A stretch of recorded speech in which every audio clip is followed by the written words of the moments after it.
Welcome to the fifth consecutive FlightSim community survey, where 23,736 respondents have contributed and answered 82 questions which Navigraph and 58 survey partners have prepared.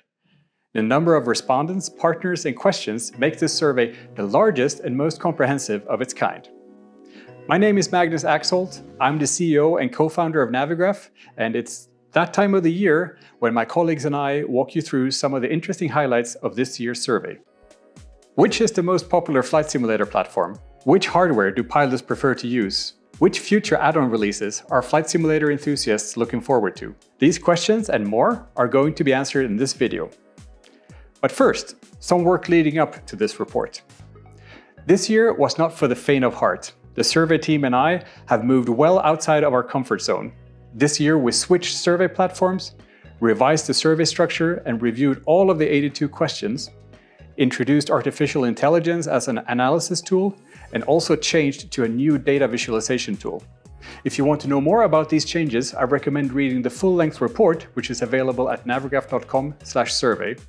But in short, the survey now reads more like an interview and is more user-centric than your typical questionnaire. By focusing more on the respondent, we can tailor the survey to accommodate for more platforms than the main three ones: Microsoft Flight Simulator, Lockheed Martin Prepared, and Laminar Research X-Plane. This is good news for DCS pilots, infinite flight pilots, and pilots on other hardware platforms like Xbox and mobile devices. If you took the survey this year, you probably noted that there were more free text fields than ever before and less multiple choice type of questions. Free text fields are good because we don't assume that we have all the answers, and we don't restrict the respondent to a set of predefined answers, like in the case of multiple choice type questions. You can write whatever you want, and so far so good, but the challenge is compiling all of these free text answers into conclusions. This is where we have used artificial intelligence, AI, to cluster your responses into themes. This technology hasn't been available to us before, and I'm sure you'll find the insights quite interesting. We have marked them separately with an AI icon so that you can tell which conclusions are man-made and which are analyzed by machine. That's enough technical detail. Now let me hand you over to my colleagues who will walk you through the results. When it comes to the main purpose for flight simming, curiosity and interest in aviation is the top choice at 42.2%. Over the past 2 years though, casual gaming and entertainment has gained 7.8 percentage points, while curiosity and interest in aviation has dropped by 8.8 percentage points. This year, however, we also introduced the option Maintaining Skills/Currency and Proficiency Training, which has been selected by 7.7% of the respondents. We have also gathered further insights from follow-up questions on this and many more topics available on navigraph.com/survey. Now, what are some of the respondents' flight simulation habits? It is most common to fly 2 to 5 times a week, and a typical session lasts from 1 to 4 hours. This is similar to the survey results we've seen in the recent years. When it comes to aircraft types though, we find that narrow-body commercial airliners are most popular to fly, followed by wide-body commercial airliners, single-engine pistons, and turboprops. A whopping 92.4% of the respondents to this year's survey enjoy the flight simulation experience on PC. 5% simulate using a mobile device, and 2.6% enjoy the simulated flight experience on an Xbox. Worth noting is that 7.3% of the respondents own an Xbox Series console. Both the Series X and Series S are compatible with Microsoft Flight Simulator. When it comes to graphic cards, the RTX 4090 has increased from 1.9% to 14.5% in just 1 year. It is now at the top place, followed by variations of the RTX 3080 card. We were also curious to find out the typical amount of RAM in a flight sim computer. Turns out that every other respondent used 32 gigabytes of RAM. 16 and 64 are also common at 18.7% and 17.1% respectively. 28.1% own a VR headset and 17.9% own a VR headset that they also use for flight simulation. We find that the HP Reverb G2 is owned by 1 in 3. Almost 1 in 4 own an Oculus Quest 2. The Meta Quest 3 that was released in October 2023 is already close to the Oculus Rift S, which is currently in the 3rd place at 7.2%. More than every other respondent own a throttle quadrant, and the same goes for pedals and joysticks.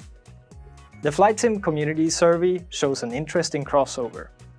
Among flight simmers, a little bit more than 1 in 5 also hold a pilot license of some sort.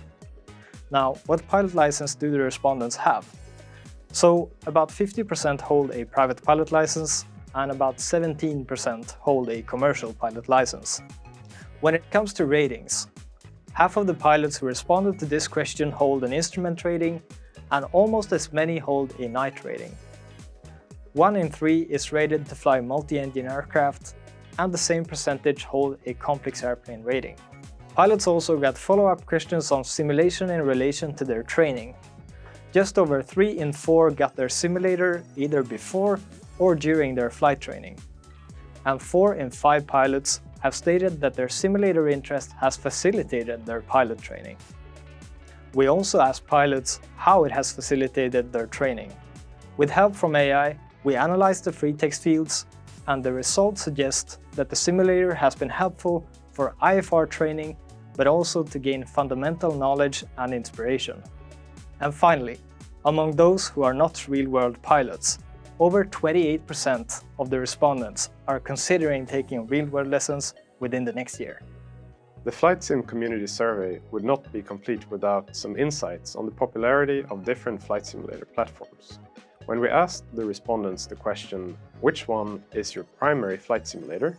70.8% responded Microsoft Flight Simulator. At 13.1%, we find Laminar Research Explain, followed by Lockheed Martin Prepared at 4.6%. For more detailed insights on simulator platforms, head over to navigraph.com/survey.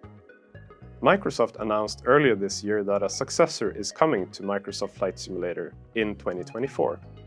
In 2019, we asked about the purchase likelihood of MSFS 2020, in which 63% of the respondents were likely or very likely to replace their current simulator with MSFS 2020.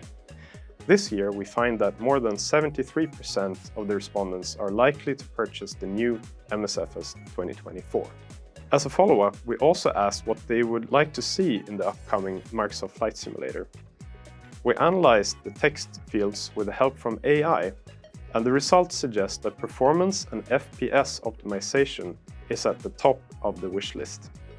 Another question that had a free text answer was, which features in an add-on aircraft do you value the most? We see that respondents highly value complex aircraft that behave realistically and accurately. We also asked the respondents if they are looking forward to any flight simulation-related product releases. At the top, we find add-on aircraft from PMDG, Phoenix, and Fly-by-Wire. We hope you found the results interesting. If you want to explore the survey results further, please go to navigraph.com/survey. Now, there's only 2 things left for us to do here. First, I would like to extend a huge thank you to the 23,736 respondents who participated with their precious time and experience, and to the 58 survey partners who helped forge the survey into what it is today. Thank you. And secondly, to all of you watching this video, we hope that you will have a relaxing holiday with plenty of simulator time, and of course, a Merry Christmas and a Happy New Year.